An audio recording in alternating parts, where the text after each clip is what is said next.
Hi everyone and welcome to my place. Today I am here to answer a request from Lisa. And Lisa, I'm not sure where in the world you are, but you have a bride that wants to put flowers into a lantern. I found a lantern. Thank you so much for sending me the beautiful photographs of all the lanterns that you had gathered. I went hunting yesterday and I found this, and I've actually had to break the glass out of it, which was a bit naughty of me because I won't even be able to use it again. However, it is, I think, going to be the perfect vehicle for what you want. Now, you also said, Lisa, that the bride wanted, I've written it down here, she wanted yellow roses, white hydrangeas, ranunculus, eucalyptus, dahlias, soft colours, and they were to burst out. And you also the bride wanted them to be shabby chic. And I think that they will look fantastic on a wedding table. And you also said that they wanted a candle in it. Well, that caused a bit of a problem, but that's okay. I think I've got it covered. Now, for those of you who don't know what Shabby Chic is, this beautiful book here by Rachel Ashwell is the most amazing, amazing book. She's focusing on interiors, but Shabby Chic to me is a little bit old, a little bit worn out, a little bit of upcycling. This is a fantastic book, and when I'm finished, I'll just flick through a few pages so you can have a look at what I'm talking about. But it's those lovely, soft, oldie-worldy colours. So if you're looking for a good book, that is fantastic. Right, let us just begin. Lisa, this has caused me no end of issues. So as I said, I've taken the glass out of it, and you said that the bride wants a candle in there. What a terrible job. Now, the candle size is really important at this stage. That's too thick, because by the time that gets into there, like that, and then you put your candle in there, you have very, very little room for flowers. So, and also it's going to be quite low, and there's a big distance from here up to the top, even in the pictures of the ones that you showed me. So what I would do is I would get a taper candle like this, slightly thicker, and I would use that and get it right up above and away from the flowers. The other thing that I wanted to share with you is, if you want your candles to last much, much longer for burning time, put them in the freezer for a couple of days before you're actually going to burn them, and they will last longer. Right, let's go right back to the beginning and have a look at what I've got here. Now, into here I've got just an ordinary O bowl, and I've covered that with a little bit of hessian because I see that as shabby chicish. You could even perhaps use a doily, or a lovely old lace would be just as beautiful. Also, you could get like the lace, and you could dip it into some tea to get that really lovely oldie worldy colour.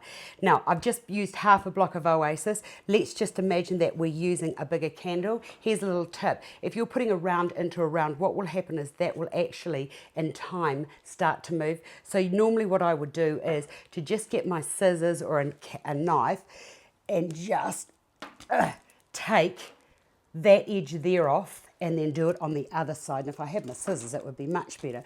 But I have discovered that that will sit into there much, much more firmly than if you just have the round into the round. Okay, we've also got a new gadget today, and that's my Lazy Susie, that hopefully will work for us. Right, glass is all out. This is going to go into the base like so. Hello, it's looking good so far. Now, I'm using fresh and artificial, well, I'm actually using all artificial because I can't get any of those flowers here in New Zealand at this time of the year. Right, you said that the bride wanted the flowers bursting forth. Right, going through those little bits here, just push that. You're going to have to push it into there. And I would use the ivy. You said that you wanted to use some of the silver dollar gum. That would work equally as well. I just didn't have any of that either, so I've just got to be, I'm forced to use this. Okay, so that can go into there like that. Now, because ivy likes to grow and go all over the place on its own, just let it fall whichever way it wants to. Now, also, depending on whether you've got round tables or elongated tables. If you were doing a round table, I wouldn't have this come out very much at all. So I'm just going to imagine this is going to go onto an elongated table.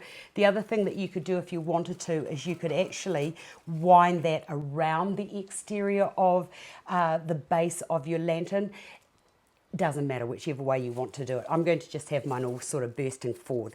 Right, I'm going to put a couple of bits out the front here, and I'm going to turn this around so that you can have a look at it in a minute, so that we're all working on the same page. Now, I'll put another bit into there, and it's very similar. Go and have a look at what I've done on the fundamentals of floristry, and that'll sort of like give you a good indicator as to which way to go. Right, and then that bit there, I'm just going to put that into there like so, and then just bending those. But with the fresh ivy, you'll just find that it will just go whichever way you put it anyway. So I'll just turn that around there so that you can actually have a look at where I'm going. So I've got two long bits over this side, and I've got sort of reasonably shortish bits, like half the length of this, out the fronts and out the side. Now that's just a little bit too long there, so I'm going to cut that little bit there off, and then just push that into there like that, so that I don't have that little harsh end in there. Okay, so instead of using the silver dollar, this is all I could find. I'm just going to get rid of that. Instead of using that, you could use Dusty Miller if you wanted, and it's exactly the same process. Just bring that out the side like that. Now you're going to have to be very careful with all the flowers that you're going to put into here, that you don't actually use up too much of your space. So from there, put another piece into there like that, and because it's fresh, you'll be able to just manipulate it to go whichever way you want it. Right, I've got two bits left. So I'm very sorry about that banging noise. That's actually my mic. Now, because you've got a candle, you're going to have to be also quite cautious that you don't take the foliage and flowers up too high, because you don't want them burning.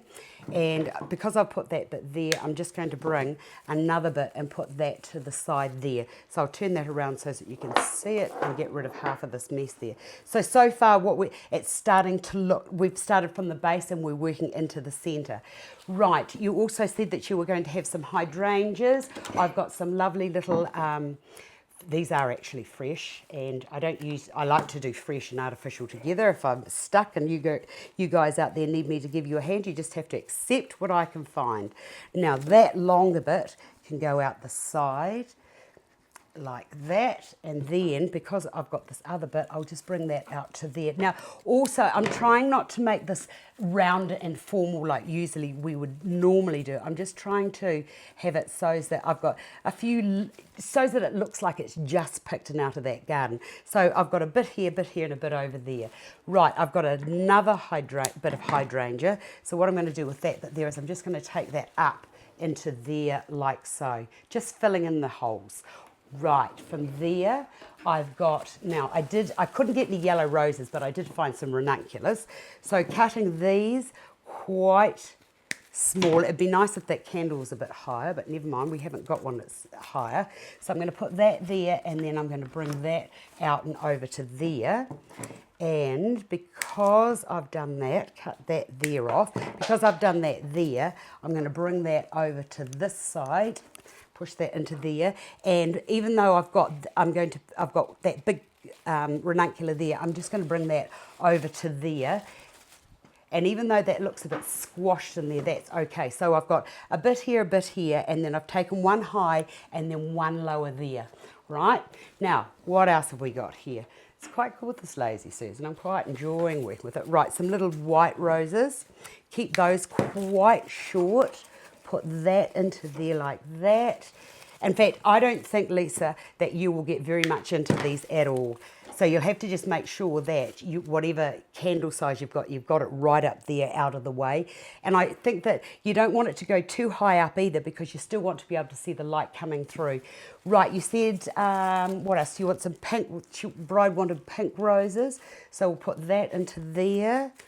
And then I'm going to take that way over to there and push that down, and I've got a third one, so I'm just going to bring that up and into there like that. Now see how we're starting to build this picture. Now I've got my biggest forms in first, and I think that it's important that you would do that, because that's going to determine how much you're going to actually physically get into there.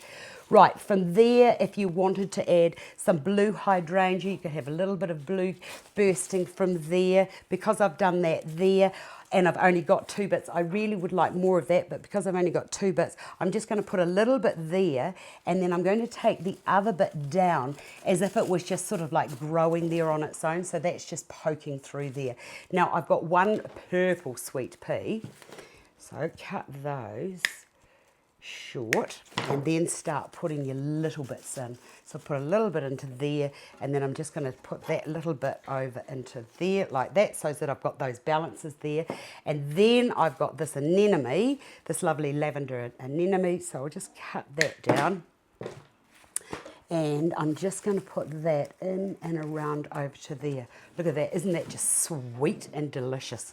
Let me have a look. I think that that's just about as much room that we have to put into there. If you wanted to put some sweet peas in, maybe you could just have those sort of like bursting out one side. But because I've only got 1, I think that the best thing to do is to leave it out. But anyway, that, I hope, Lisa, that has helped you out. And I would have that little door sort of like just like that. And when you put them onto the table, set it to one side. Now the other thing, if you didn't want to use the candle in there, what could look very, very beautiful, and I'll just show you now before we go too far, get rid of all this mess here.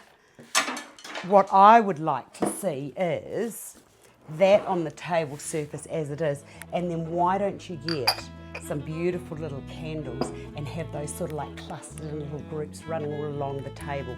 Much, much easier, and then you'd actually get to have more room for flowers. Lisa, I hope that I've helped you, and I hope that those of you watching this might like get inspired and to do your own flowers for your wedding. Thanks for watching, and I'll see you another day.